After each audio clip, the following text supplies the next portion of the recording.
नमस्कार, राज की बात में आपका स्वागत है। आज हम बात करेंगे ईडी के बड़े एक्शन की। सोनिया गांधी राहुल गांधी के कैंप के ऊपर ईडी के तमाचे की। प्रधानमंत्री नरेंद्र मोदी को ईडी के माध्यम से दिए गए 1000 करोड़ से ज्यादा के गिफ्ट की और ईडी की इन एक्शन से विपक्ष की किस तरीके से बोलती बंद हो गई है, इस मामले की भी चर्चा की जाएगी। तो शुरुआत करते हैं ईडी के उन आधारों से जिसके कारण प्रधानमंत्री नरेंद्र मोदी ने जो भ्रष्टाचार के खिलाफ जीरो टॉलरेंस की नीति अपनाई है, उसके कारण ईडी ऐसे पावरफुल एक्शन मोड में आती है कि फिर न तो नेता बच पाते हैं और न ही कोई कारोबारी।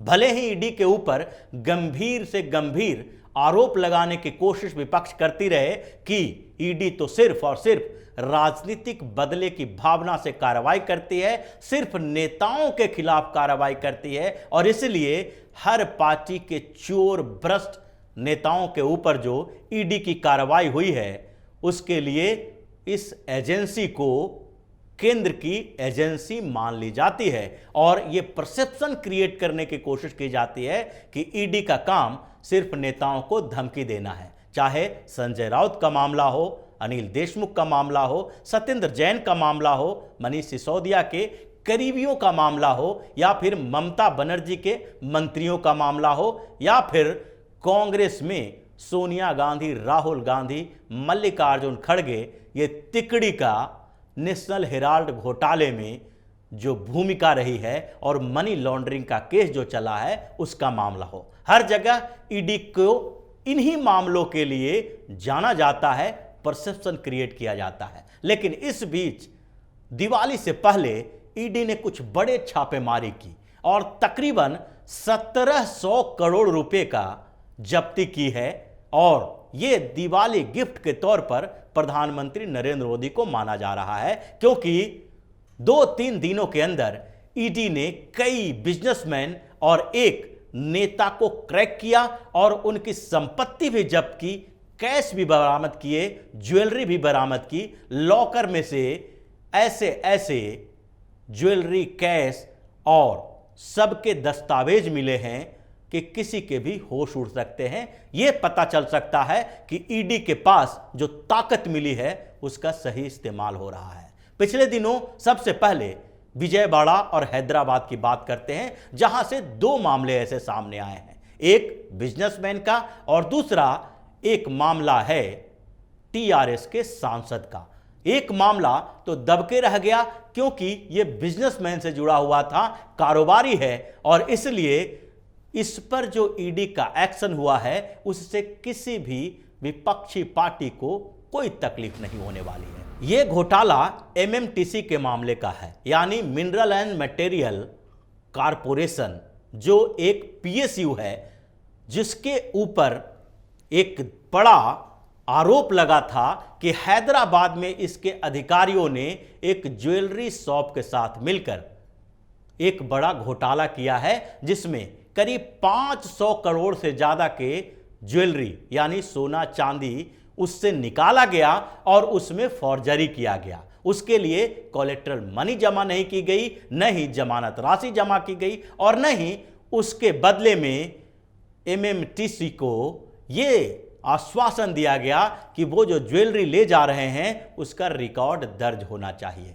ये हैदराबाद के एमएमटीसी के कुछ अधिकारियों से मिली भगत के कारण एक ज्वेलरी शॉप ने किया था, लेकिन सीबीआई ने उस पूरे मामले में इन्वेस्टिगेशन शुरू किया और फिर जब मामला सामने आया कि किस तरीके से ज्वेलरी का मालिक हैदराबाद के एमएमटीसी के अधिकारियों से साठ-गांठ करके वहां से सोना उधार लेता था, लेकिन उसका रिकॉर्ड नहीं होता था। कई बार ऐसा होता था कि कुछ समय के लिए वहां से सोना निकाला गया और जब इनका काम हो गया और मार्केट में सोने के भाव थोड़ा कम हुए तो उसके बाद वहां पर सोना जमा कर दिया गया। ये ऐसे ही मामले थे जैसे कि पहले शेयर घोटाला में हुआ था कि हजारों करोड़ रुपए की हेराफेरी बैंक से हो रही थी, यानी बैंक के पैसे निकाले जाते थे, शेयर मार्केट में लगाए जाते थे और फिर जब शेयर वैल्यू बढ़ता था तो उसी से फायदा जो पैसे का मिला उसको छोड़कर बैंक में वही पैसा दे दिया जाता था। यह सारा कारोबार जो चल रहा था वो सिर्फ और सिर्फ बैंक के अधिकारियों के मिली भगत से चल रहा था। उसी तरीके से एमएमटीसी में किया गया था और वो ज्वेलरी शॉप का मालिक सुकेश गुप्ता ये सारे मामले के लिए मास्टरमाइंड बना हुआ था। सालों तक ये चलता रहा, लेकिन जब इसकी शिकायत हुई, सीबीआई के पास ये मामला पहुंचा तो सारा भंडाफोड़ हुआ और अब मनी लॉन्ड्रिंग के मामले में ईडी की भी एंट्री हुई। ईडी ने हैदराबाद और विजयवाड़ा में 2 जगह पर छापेमारी की। इन छापेमारी में कुछ पुराने सबूत दस्तावेज भी मिले और साथ ही 151 करोड़ रुपया कैश और ज्वेलरी के तौर पर जब्त किया गया। इसके अलावा सारे जो उनके ब्रांच थे ज्वेलरी के, वो सारे के सारे सील कर दिए गए हैं। उसकी प्रॉपर्टी को अटैच किया गया है और जब तक 500 करोड़ रुपए की वसूली इससे नहीं की जाएगी तब तक इसकी सारी प्रॉपर्टी को नीलाम कर दिया जाएगा। इसी तरह का एक मामला तेलंगाना में दूसरे का है, वो है टीआरएस के सांसद। टीआरएस यानी कि तेलंगाना राष्ट्र समिति, जो अब बीआरएस बन गई है, क्योंकि तेलंगाना के चीफ मिनिस्टर केसीआर अब अखिल भारतीय स्तर पर अपनी पार्टी की पहचान बनाना चाहते हैं। लेकिन इस बीच उनके खिलाफ कई ऐसे मामले आए भ्रष्टाचार के, जिससे केसीआर के होश ठिकाने लग गए हैं। पिछले दिनों उनके खिलाफ एक बड़ा मामला आया था, वो था डैम घोटाले का। 1,20,000 करोड़ का एक घोटाला सामने आने वाला है और इसके लिए जगन मोहन रेड्डी की बहन शर्मिला ने एक सीबीआई को एप्लीकेशन दिया है कि इस पूरे घोटाले के बारे में जानकारी मिलनी चाहिए, इसमें जांच की जानी चाहिए। लेकिन उसके साथ ही जब ये अपनी पार्टी को अखिल भारतीय स्तर पर पहुंचाना चाह रहे थे, उसके लिए जो आयोजन किया गया था उसमें भी नेताओं ने दारू और मुर्गे बांटे, भ्रष्टाचार के पराकाष्ठा देखने को मिली। लेकिन अब यह मामला आया है उन्हीं के एक सांसद नागेश्वर राव का। नागेश्वर राव मधुकॉम प्रोजेक्ट करके एक कंपनी चलाते हैं। एक ग्रुप है जिसमें कई छोटी छोटी दूसरी कंपनियां भी है। ये कंस्ट्रक्शन का बिजनेस करने वाली कंपनी है, लेकिन इसके ऊपर आरोप लगा कि रांची एक्सप्रेसवे पर जब इसको ठेका मिला था तो उसमें सैकड़ों करोड़ की हेराफेरी की गई।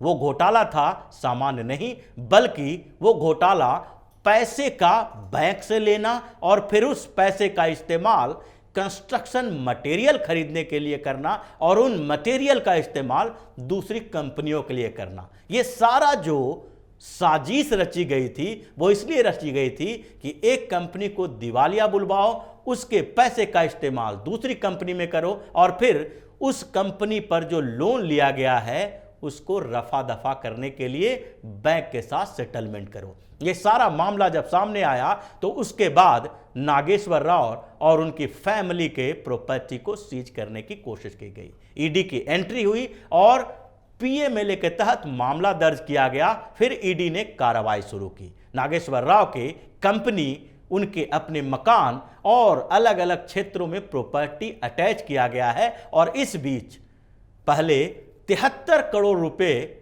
जब्त किए गए और फिर 2 दिन पहले उनके खिलाफ जो ईडी ने सर्च अभियान शुरू किया उसमें 80 करोड़ रुपए अटैच किए गए, यानी कि 150 करोड़ से ज्यादा रुपए नागेश्वर राव के खाते से, उनके प्रॉपर्टी से और कैश में जब्त किए जा चुके हैं, जिसके कारण तेलंगाना में हंगामा चल रहा है।